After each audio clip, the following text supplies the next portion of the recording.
Hello students, in today's class we are going to discuss about the functions of insurance.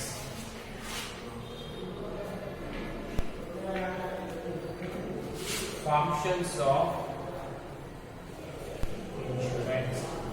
So, మనకి already తెలుసు what is insurance? It is a social device which protects us from heavy losses.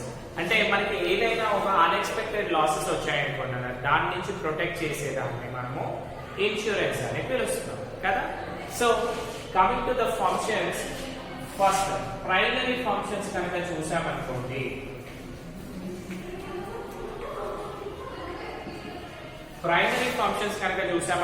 First it provides certainty. So certainty అంటే ఏంటంటే చూడండి, ఒకవేళ risk అనేది అంటే unexpected situations అనేవి మనకి రావచ్చు రాకపోవచ్చు, కానీ మనం ఏం చేయాలన్నా ఒకవేళ మనం కనుక ఇన్సూరెన్స్ అనేది తీసుకున్నాం అనుకోండి, అదేం చేస్తుంది మనకి ఫ్యూచర్ లో వచ్చే అన్ఎక్స్పెక్టెడ్ లాసెస్ ని ఇది కవర్ చేస్తుంది.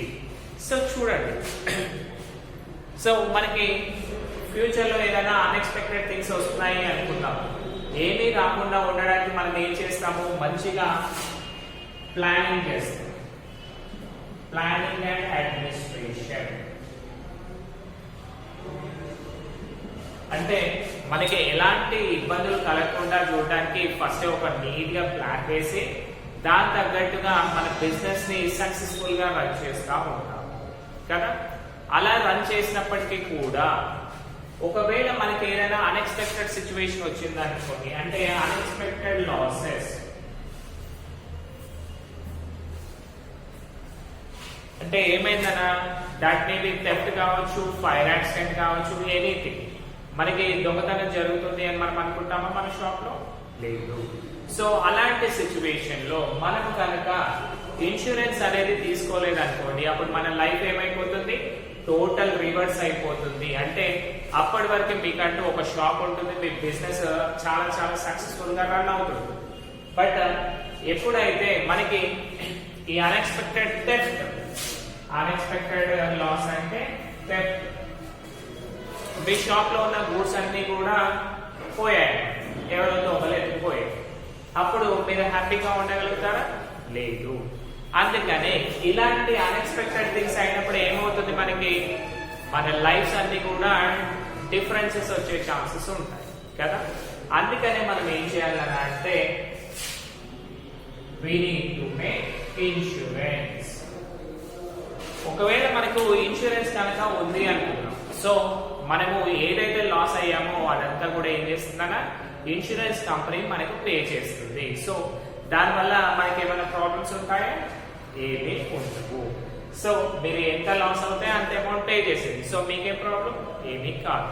కానీ ముందు మీరు ఏం చేయాలన్నా దానికి సంబంధించి కొంచెం ప్రీమియం అమౌంట్ పే చేయాల్సి ఉంటుంది. Next second one, it provides protection. Insurance provides protection అంటే ఇది మనల్ని ప్రొటెక్ట్ చేస్తుంది. ఎలాగా? The time and amount of loss of uncertain at the happening of the risk, the person will suffer losses in case of lack of insurance. అంటే ఒకవేళ కనుక మనకు insurance కనుక చేయించలేదు అనుకున్నా ఏమవుతుంది, ఏదైనా సడన్ థ్రెట్స్ వచ్చినప్పుడు దాన్ని మనం బేర్ చేయలేకపోతాం ఫస్ట్, అండ్ ఆ లాసెస్ అన్ని బేర్ చేయలేక మళ్ళీ మనం దివాలా తీసే ఛాన్సెస్ ఉంటుంది. సో ఇవన్నీ అన్సర్టైన్ థింగ్స్ కదా. అంటే మనం కావాలి అని తెచ్చుకోండి ప్రతి ఒక్కటి కూడా అన్సర్టైన్ థింగ్స్ అనే అనాలి. సో మనం ఎప్పుడైతే ఇన్సూరెన్స్ అనేది తీసుకున్నామో ఇది ఏం చేస్తుందన్నా, మనము లాస్ అయిన ప్రీమియం అమౌంట్ కూడా, సపోజ్ మీ అసెట్స్ వాల్యూ 10 lakhs అనుకోండి, మీరు ఏం చేశారు 10 lakhs కి ఇన్సూరెన్స్ చేశారు. సో ఈ 10 lakhs లాస్ అయినప్పుడు ఇన్సూరెన్స్ కంపెనీ ఏం చేస్తుంది, ఆ డబ్బులన్నీ కూడా మీకు ఇచ్చేస్తుంది, అంటే మీకు ప్రొటెక్ట్ చేస్తుంది కదా ఇప్పుడు. సో అందుకనే నేను ఏమంటున్నాను, ఇట్ ప్రొవైడ్స్ ప్రొటెక్షన్ అంట, అంటే మనకి ఎలాంటి ప్రాబ్లమ్స్ రాకుండా ఇది కాపాడుతుంది. Next third function risk sharing. So insurance లో ఫస్ట్ కాన్సెప్ట్ చూసుకుంటే మనము రిస్క్ షేరింగ్ అని పిలవచ్చు. బికాస్ మనలాగా ప్రీమియమ్స్ ఎంతో మంది పే చేసి ఉంటారు. ఎగ్జాంపుల్, మీరు 2000 ప్రీమియం పే చేశారు కదా, మీలాగా ఒక 1000 పీపుల్ పే చేశారంటున్నారు. మీలాగా ఒక 1000 మంది పే చేశారు అంటే కంపెనీకి ఎంత వచ్చిందన్న income? 2 into 10 that is 20 lakh rupees వచ్చింది కదా. 20 lakh rupees వాళ్ళు తీసుకున్నారు. కానీ ఈ 1000 మందిలో అందరికీ అవుతున్న ప్రాబ్లం లేదు, ఏదో 1 or 2 పీపుల్కి అవుతుంది. అంటే వీళ్ళకి ఏం చేస్తుందన్నా, ఇది ఏమైనా ప్రాబ్లమ్స్ వస్తే మీకు 5 lakhs పే చేస్తా అని చెప్పి మీరు 2000 రూపీస్ పే చేయండి మాకు, ఏదైనా అన్ఎక్స్పెక్టెడ్ సిచ్యువేషన్ వస్తే మీకు 5 lakhs పే చేస్తా అంటే ఈ 5 లక్షల రూపాయలు ఇన్సూరెన్స్ కంపెనీవా? కాదు. మనలాగా సేమ్ సిచ్యువేషన్ అవ్వచ్చు అని ఎవరైతే డబ్బులు పే చేస్తున్నారో వాళ్ళ డబ్బులన్నీ ఏం చేస్తుందన్నా, ఇది తీసుకుపోయి ఎవరైతే లాస్ అయ్యారో వాళ్ళకి ఇస్తుంది. అంటే మనకు తెలియకుండానే indirectly we are sharing risk with others.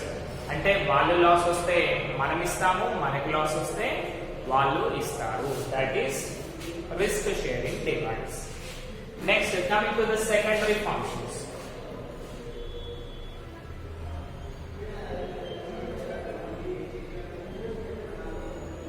Secondary functions చూసుకుంటే కదా, first one it prevents losses.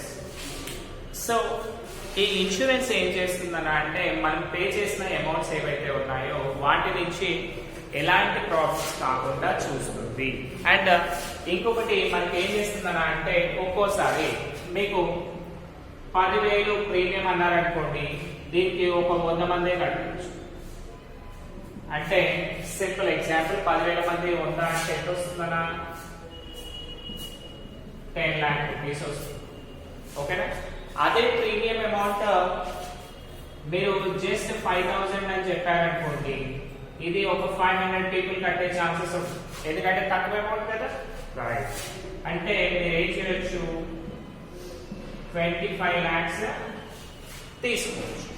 అంటే ఇక్కడ ఏం చేస్తుందన్నా, మనకి లాస్ ని రెడ్యూస్ చేస్తుంది, ఎట్ ద సేమ్ టైం కంపెనీకి గెయిన్ అవుతుంది. అంటే మనం ఎప్పుడైతే తక్కువ దాంట్లోనే మీకు మంచి ఫీచర్స్ ఇస్తా అన్నాం అనుకోండి, వాళ్ళు ఏం చేస్తారు, మన దగ్గర ఎక్కువ మంది ప్రొటెక్షన్ తీసుకుంటారు అండ్ వాళ్ళు హ్యాపీగా ఉంటారు, ఎట్ ద సేమ్ టైం మనం కూడా హ్యాపీగా ఉండొచ్చు. Next, therefore the insurance assess financial, business and both protection to the masses. Therefore the insurance financial to the health organizations, fire bridge, educational issue and other which are engaged in the preventing of losses of masses for the death or damage. మళ్ళీ దీనికి సంబంధించి మనకి fire brigades వాళ్ళకి కానివ్వండి, health organisations కానివ్వండి, వీళ్ళు డబ్బులు ఇస్తాం, డబ్బులు ఇచ్చి అందరినీ కూడా హ్యాపీగా చూడండి అని చెప్తారు. దీన్నే ప్రివెంటింగ్ ఆఫ్ లాసెస్ అని పిలుస్తాము. సో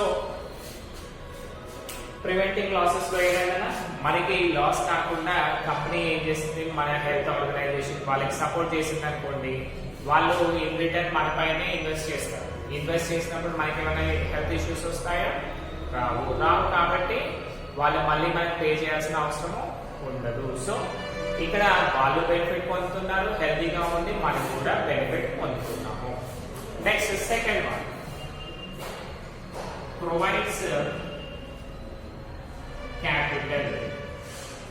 క్యాపిటల్ అంటే ఏంటన్నా, మనం ఎప్పుడైనా బిజినెస్ స్టార్ట్ చేయాలి అనుకున్నాం అనుకోండి, ఆ బిజినెస్ కి కావాల్సిన అమౌంట్ ఉంటుంది కదా, ఇన్వెస్ట్మెంట్ అమౌంట్, దాన్నే క్యాపిటల్ అనుకుంటాం. సో ఇన్సూరెన్స్ కంపెనీ ఏం చేస్తాము, మనము ఎప్పుడైతే ఇన్సూరెన్స్ పే చేస్తున్నామో అంటే మన ప్రీమియమ్స్ పే చేస్తున్నామో ఆ ప్రీమియమ్స్ అన్ని కూడా వాళ్ళ బ్యాంక్ లో దాచిపెడతారా? లేదు.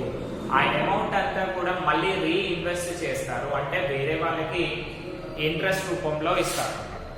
అంటే that may be business people కావచ్చు, ఎడ్యుకేషనల్ ఇన్స్టిట్యూషన్స్ కావచ్చు, మల్టీనేషనల్ కంపెనీస్ కావచ్చు, ఎవరు అయినా సరే వాళ్ళందరికీ కూడా మన డబ్బులన్నీ ఇచ్చి మళ్ళీ రొటేషన్ చేస్తూ ఉంటాడు.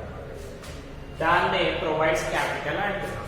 అంటే మన ప్రీమియమ్స్ అమౌంట్ అంతా కూడా న్యూగా బిజినెస్ స్టార్ట్ చేసిన వాళ్ళకి క్యాపిటల్ రూపంలో కూడా పనికొస్తుంది. అంటే these insurance companies will provide loans to other companies also.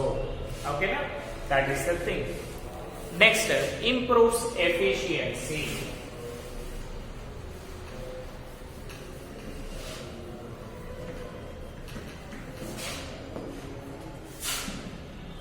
It improves efficiency. So ఒక పర్సన్ కి కనుక ఇన్సూరెన్స్ అనేది ఉందనుకోండి, వాళ్ళు ఏంటి ఎలాంటి ప్రాబ్లమ్స్ లేకుండా హ్యాపీగా అతని వర్క్ అలా చేసుకుంటూ వెళ్తాడు. అంటే ఎలాంటి భయం లేకుండా చేస్తాడు. ఎగ్జాంపుల్ చూడండి అన్న, మీరు 10 lakhs ఇన్వెస్ట్ చేశారు, దానికి ఇన్సూరెన్స్ లేదు అనుకోండి. మీ దగ్గర ఇంకో 5 lakhs ఉన్నాయి, కానీ ఏం చేస్తారు, అమ్మో ఈ 10 lakhs పోయినా సరే కానీ ఇంకో 5 లక్షలతో బతుకుతానేమో అనుకుంటారు కదా.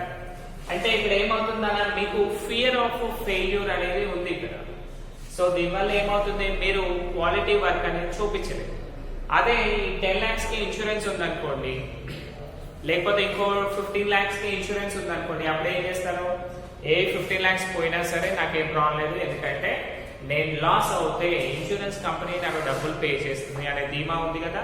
ఆ కాన్ఫిడెన్స్ తోటి మీరు ఇంకొంచెం ఎక్కువ వర్క్ చేస్తారు. ఎట్ ద సేమ్ టైం మంచి క్వాలిటీ ప్రోడక్ట్ అనేది వస్తుంది. దీనివల్ల ఏంటన్నా, హ్యూమన్ బీయింగ్స్ అనేవి ఇంకొంచెం క్వాలిటేటివ్ గా తయారు అవుతారు. రైట్. నెక్స్ట్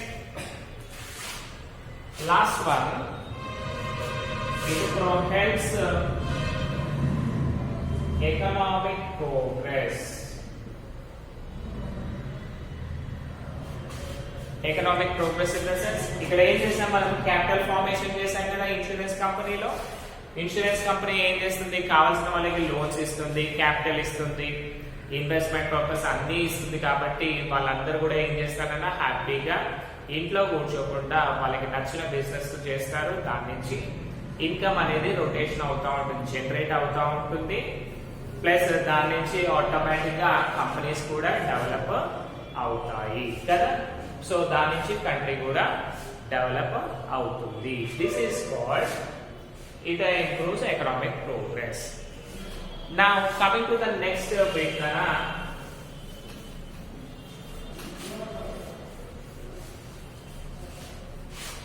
ఇప్పుడు చూపిస్తా.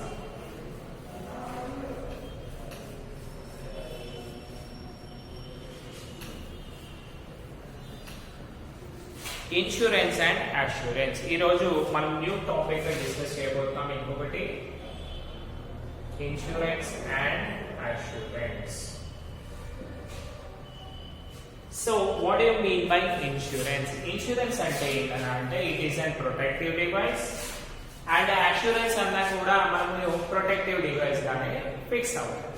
కానీ ఇవి రెండు చూడండి అన్న, చూడడానికి సేమ్ ఉంటాయి, but both are not same.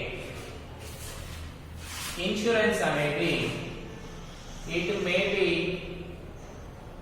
paid or not, but it will be paid now or later. అంటే చూడండి అన్న, ఇన్సూరెన్స్ అంటే ఏంటి అంటే ఏదైనా ఒక ప్రోడక్ట్స్ పైన చేసేదాన్ని ఇన్సూరెన్స్ అని పిలుస్తాం. Example, vehicle insurance, theft insurance, goods పైన insurance, and all these things. Goods అంటే ఆల్మోస్ట్ స్టాక్. సో ఏదైనా ఒక వస్తువుల పైన చేసేదాన్ని మనము ఇన్సూరెన్స్ అని పిలుస్తాం. సో ఈ ఇన్సూరెన్స్ ఏం చేస్తాం కదా, ఒకవేళ సపోజ్ 1 year కి కనుక ఇన్సూరెన్స్ చేయించామనుకుంటా, ఓకేనా, మనము 1 year కి కనుక ఇన్సూరెన్స్ చేపిస్తే ఈ వెహికల్ పైన 1 year లోపు ఏదైనా సిచ్యువేషన్ అయ్యిందనుకోండి, అంటే ఆ 1 year లోపు ఏదైనా అన్ఎక్స్పెక్టెడ్ సిచ్యువేషన్ అవుతే వాళ్ళకి డబ్బులు పే చేస్తాము ఇన్సూరెన్స్ కంపెనీ. లేదు అనుకోండి, డబ్బులు పే చేయము. అంటే ఇక్కడ మనకి 2 సిచ్యువేషన్స్ వచ్చాయి. ఏంటి, ఏదైనా అవుతే మాత్రమే మనం డబ్బులు పే చేస్తాం, లేదు అంటే చేయదు. కానీ అష్యూరెన్స్ చూడండి, అష్యూరెన్స్ అనేది మనకి హ్యూమన్ బీయింగ్స్ పైన ఇస్తారు. అంటే మన లైఫ్ ఇన్సూరెన్స్ ఉంటుంది కదా, లైఫ్ ఇన్సూరెన్స్ నే మనము అష్యూరెన్స్ అని పిలుస్తాం. ఇక్కడ చూడండి ఎగ్జాంపుల్, మీరు ఒక 20 years కి పాలసీ తీసుకున్నారు, ఓకేనా? 20 years కి పాలసీ తీసుకున్నారు కదా, ఇక్కడ ఏంటి ఏమని తీసుకుంటారు? డెత్ ఇన్సూరెన్స్ తీసుకుంటారు, అంటే యాక్సిడెంటల్ ఇన్సూరెన్స్ అలాంటివి తీసుకుంటారు. సో ఇక్కడ ఏమవుతుంది, వీళ్ళు ప్రీమియం పే చేస్తారు, ఎవ్రీ 6 months కి ఒకసారి ప్రీమియం పే చేస్తారు. ఒకవేళ ఈ 20 years లోపు, అంటే బిఫోర్ కనుక పర్సన్ ఎక్స్పైర్ అయ్యారనుకోండి, కంపెనీ ఏం చేస్తుంది, వాళ్ళకి సంబంధించిన 2 lakhs 3 lakhs అమౌంట్ పే చేస్తుంది, అంటే మిడిల్ లో పే చేస్తుంది. ఒకవేళ అతను డెత్ పాలసీ తీసుకున్నాడు బట్ అతను చనిపోలేదు, కానీ 20 years మెచ్యూరిటీ టైం అనేది అయ్యింది, అప్పుడు కూడా ఏం చేస్తుంది, ఆఫ్టర్ మెచ్యూరిటీ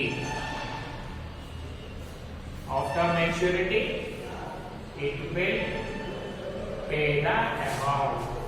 అంటే ఇక్కడ సిచ్యువేషన్ అర్థమైంది కదా, ఇన్సూరెన్స్ లో ఏమైంది, ఆ గూడ్స్ పైన మనం ఇన్సూరెన్స్ చేయిస్తున్నాము. ఒకవేళ ఆ గూడ్స్ వీళ్ళు అన్నట్టుగా ఏదైనా ప్రాబ్లం వస్తే మాత్రమే వాటిని మనము ఇన్సూరెన్స్ అనేది పే చేస్తాం. కానీ లైఫ్ ఇన్సూరెన్స్ లో అలా ఉందా? లేదు, దాన్ని అష్యూరెన్స్ అంటున్నాము. ఇక్కడ ఏమంటున్నాము, ఆ పర్సన్ బిఫోర్ ఎక్స్పైర్ అవుతే వాళ్ళకి బిఫోర్ డబ్బులు ఇస్తాము.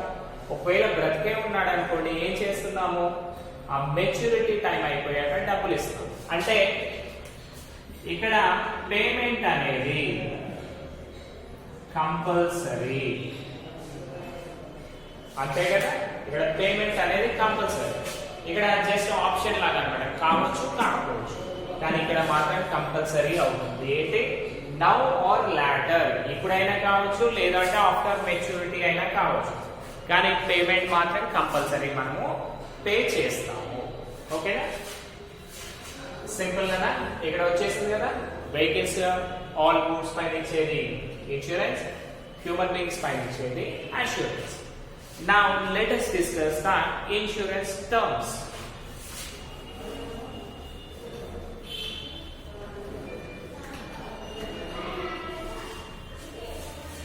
సో ఇన్సూరెన్స్ టర్మ్స్ చూస్తుంటే కదా,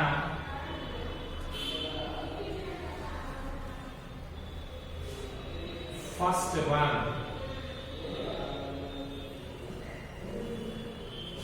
surrender value. What do you mean by surrender value? Suppose if the policyholder decides to surrender his policy before its maturity, the insurer pays the surrender value. ఇక్కడ చూడండి అన్న, మీరు 20 years life insurance policy తీసుకున్నాం, కానీ మీకు ఏమనిపించింది, నాకు ఈ లైఫ్ ఇన్సూరెన్స్ అంత ఇంట్రెస్ట్ అనిపించట్లేదు, నేను దీన్ని క్యాన్సిల్ చేసుకోవాలి అని మీరు అనుకున్నారు అనుకోండి. మీరు దాన్ని క్యాన్సిల్ చేసుకుంటారు. ఎప్పుడు చేసుకోవచ్చు తెలుసా, ఆఫ్టర్ కంప్లీషన్ ఆఫ్ 3 years. అంటే మీరు 3 years కంపల్సరీ పే చేయాలి. 3 years పే చేశాక మీకు ఒకవేళ ఆ పాలసీ వద్దు అనుకున్నారనుకోండి, వాళ్ళు ఏం చేస్తారు, ఆ పాలసీని అక్కడికి క్యాన్సిల్ చేసి మీకు ఒక అమౌంట్ అనేది పే చేస్తారు. దాన్ని మనము సరెండర్ వాల్యూ అంటాము. ఓకేనా, సో ఆ పాలసీ క్యాన్సిల్ చేసి ఇచ్చే అమౌంట్ ని సరెండర్ వాల్యూ అంటాము. ఇందులో ఏం చేస్తారు అంటే, మీరు ఎగ్జాంపుల్ 3 years పే చేశారనుకోండి, మీరు 3 years పే చేసిన ప్రీమియం, దానికి సంబంధించిన ఇంట్రెస్ట్, ఓకేనా, 3 years కి సంబంధించిన ప్రీమియం ప్లస్ ఇంట్రెస్ట్ రెండు కలిపి మీకు అమౌంట్ అనేది మీ అకౌంట్ లో వేసేస్తారు. దాన్ని సరెండర్ వాల్యూ అంటారు. సింపుల్ గా ఏమైంది, బిఫోర్ ఎక్స్పైరింగ్ మనమే క్యాన్సిల్ చేసుకుంటే పాలసీని, దాన్ని సరెండర్ వాల్యూ అంటారు. Next paid up value. Paid up value. So paid up value అంటే చూడండి అన్న, ఇక్కడ ఏమైంది, ఇది ఇంకొక సిచ్యువేషన్. దీంట్లో ఏమైంది, మళ్ళీ సేమ్ సిచ్యువేషన్ 20 ఇయర్స్ మీ పాలసీ టైం, కానీ మీరు డ్యూ టు అన్ఎక్స్పెక్టెడ్ రీజన్స్ ఏమైంది, ఒక 10 ఇయర్స్ పాలసీని మంచిగా కట్టారు, ఎవ్రీ 6 months కా 3 months కా 1 year పాలసీగా పే చేశారు. కానీ ఆఫ్టర్ దట్ ఏమైంది, మీరు మర్చిపోవడం వల్ల లేకపోతే ఇంట్రెస్ట్ లేకపోవడం వల్ల దాన్ని విడిచిపెట్టేశారు. ఓకేనా, అంటే పాలసీ అమౌంట్ మీరు పే చేయట్లేదు. పే చేయనప్పుడు కంపెనీని మీరు క్యాన్సిల్ చేయమని చెప్పారా? చెప్పలేదు కాబట్టి కంపెనీ ఏం చేస్తున్నారు అంటే, మీరు 10 ఇయర్స్ అమౌంట్ పే చేశారు కదా, దానికి ఇంట్రెస్ట్ క్యాలిక్యులేట్ చేసి after completion of maturity,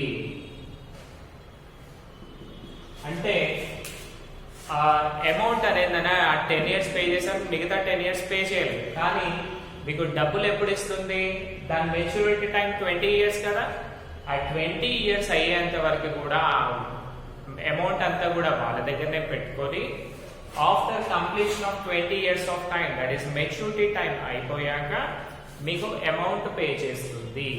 that is called paid up value. Simple గా చూడండి, only on the maturity of the policy, right? So paid up value అంటే మీరు మిడిల్ లో పే చేయకపోయినా లాస్ట్ వరకే ఉంచుకొని అప్పుడు పే చేసేదాన్ని మనము పెయిడ్ అప్ వాల్యూ అంటున్నాం. Next third one,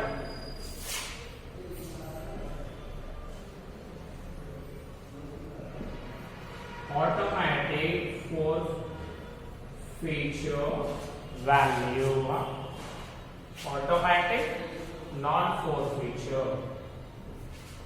so automatic non force feature అంటే ఏంటంటే, ఇక్కడ మీరు ఏం చేశారు, మిడిల్లో మర్చిపోయారు, మళ్ళీ కూడా ఇన్సూరెన్స్ ఒక 3-4 ఇయర్స్ కట్టారు, మర్చిపోయినప్పుడు మాక్సిమం సిచ్యువేషన్ లో ఏం చేస్తారు అంటే, ఇన్సూరెన్స్ కంపెనీ వాళ్ళు ఆ పాలసీని క్యాన్సిల్ చేస్తారు. Cancel in the sense hold లో పెడతారు, ఓకేనా? హోల్డ్ లో పెట్టి ఒకవేళ మళ్ళీ మీరు దాన్ని పాలసీని కంటిన్యూ చేయాలి అనుకుంటే ఏం చేస్తారు, మీరు ఎన్నైతే ఏరియాస్ ఉన్నాయో, అంటే మీరు వాళ్ళకి ఇంకా ఎంత బాకీ ఉన్నారో, అంటే ప్రీమియమ్స్ 2 ప్రీమియమ్స్ మిస్ చేశారనుకోండి, ఆ 2 ప్రీమియమ్స్ అమౌంట్ ప్లస్ ఇంట్రెస్ట్ 2 కడితే మళ్ళీ దాన్ని రెన్యువల్ చేస్తారు. ఓకేనా, అది వన్ సిచ్యువేషన్. కానీ ఇంకొన్ని కంపెనీస్ ఏం చేస్తారంటే, మీరు పాలసీ కట్టడం మర్చిపోయారు కదా, సో పాలసీ కట్టడం, సో మనకి ఇక్కడ ఏమైందన్నా ఆటోమేటిక్ ఫోర్స్ ఫీచర్ లో అది క్యాన్సిల్ చేయకుండా ఏం చేస్తుంది, మీరు ఫస్ట్ పే చేసిన 10 ఇయర్స్ 5 ఇయర్స్ పే చేశారు కదా, ఆ పే చేసిన అమౌంట్ ని ఆటోమేటిక్ డియాక్టివేట్ చేస్తుంది, అంటే సరెండర్ వాల్యూకి తీసుకొచ్చేస్తుంది. తెస్తే అది ఒక అమౌంట్ అవుతుంది కదా, ఆ అమౌంట్ ని మళ్ళీ ఏం చేస్తుంది, నెక్స్ట్ ప్రీమియమ్స్ దాంతో కట్టించుకుంటున్నారు. అంటే మీరు పే చేసిన అమౌంట్ రొటేషన్ చేస్తూ ఉంటుంది. ఓకేనా, రొటేషన్ చేసి లాస్ట్ వరకు, అంటే మీకు మెచ్యూరిటీ వాల్యూ మళ్ళీ 20 ఇయర్స్ ఉంది కదా, ఆ 20 ఇయర్స్ వచ్చేంత వరకు కూడా ఆ అమౌంట్ ని తిప్పి లాస్ట్ కి ఆఫ్టర్ మెచ్యూరిటీ టైంలో మీ అమౌంట్ మీకు ఇచ్చేస్తుంది. ఓకేనా, this is the thing. Automatic force feature అంటే మీరు అది క్యాన్సిల్ చేయకుండా ఆ అమౌంట్ ని రొటేషన్ చేయడం అన్నమాట. Next one, nomination. సో ఇప్పుడు మనం ఏదైనా పాలసీ తీసుకున్నాం అనుకోండి, దాంట్లో ఏమంటారు, మీకు మీ తరఫున ఇంకోని చెప్పండి అంటారు. ఆ పర్సన్ ని మనము ఏమంటాము అంటే నామినీ అని పిలుస్తాం. ఓకేనా, నామినీ అంటే ఏంటన్నా అంటే, ఇప్పుడు మనము death insurance, accident life insurance తీసుకున్నాం అనుకోండి, ఆ పర్సన్ కి ఏంటి, మిడిల్ లో ఏమన్నా అవుతే మేము డబ్బులు ఇస్తాము అని చెప్తాం. ఆ పర్సనే లేనప్పుడు మళ్ళీ ఎవరికి ఇవ్వాలి, మళ్ళీ అది గొడవలే కదా మనకి. అందుకనే ఇన్సూరెన్స్ కంపెనీ వాళ్ళు ఏం చేస్తారు అంటే, ఒక పర్సన్ ని నామినీగా పెట్టుకుంటారు. ఈ నామినీ అంటే ఎవరు అంటే, ఇతని ప్లేస్ లో ఇంకొక పర్సన్ అన్నమాట, అంటే అతను లేకపోతే ఇంకొక పర్సన్ అని అర్థం. సో ఇన్సూరెన్స్ కంపెనీ ఏం చేస్తుంది, ఆ ఇన్సూర్డ్ చేసిన పర్సన్ ఒకవేళ లేడు అనుకోండి, ఆ నామినీకి ఆ డబ్బులన్నీ కూడా పే చేస్తుంది. కానీ ఇంకొక సిచ్యువేషన్, ఈ 20 ఇయర్స్ అయిపోయాక కూడా మనిషి బ్రతికే ఉన్నాడు అనుకోండి, అంటే ఇన్సూరెన్స్ చేసిన వాళ్ళు ఉన్నారనుకోండి, నామినీకి పే చేయకుండా వీళ్ళకి పే చేస్తారు. అంటే ఫస్ట్ ప్రిఫరెన్స్ వీళ్ళకి, ఒకవేళ వీళ్ళు లేకపోతే నామినీకి ఆ ప్రిఫరెన్స్ ఇస్తుంది. This is the thing. ఇంకొకటి ఈ నామినీ అనేది ఫస్ట్ ఒకసారి పెట్టారు, వాళ్ళే కంటిన్యూ కావాలి అని కూడా ఎలాంటి సిచ్యువేషన్ లేదు. మళ్ళీ దాన్ని చేంజ్ చేసుకునే చాయిస్ కూడా మనకి ఉంటుంది. ఎలా అయింది అంటే, సపోజ్ ఒక పర్సన్ ఏం చేశాడన్నా, బిఫోర్ మ్యారేజ్ ఇన్సూరెన్స్ చేసుకున్నాడు అన్న. సో బిఫోర్ మ్యారేజ్ ఏం చేస్తాడు, నామినీ అంటే వాళ్ళ ఫాదర్ పేరో మదర్ పేరో ఇస్తాడు కదా. కానీ ఆఫ్టర్ మ్యారేజ్ ఏమవుతుంది, వాళ్ళ మిస్సెస్ వచ్చేస్తుంది, వాళ్ళ వైఫ్ వస్తుంది. కాబట్టి అప్పుడు ఏం చేస్తాడు, ఆటోమేటిక్ గా అతని ఇన్సూరెన్స్ అనేది వైఫ్ నామినీగా పెట్టేస్తాడు. అంటే ఏంటన్నా, మిడిల్లో చేంజెస్ చేసుకోవడానికి ఛాన్సెస్ ఉంది కదా. Next last one, proof of age.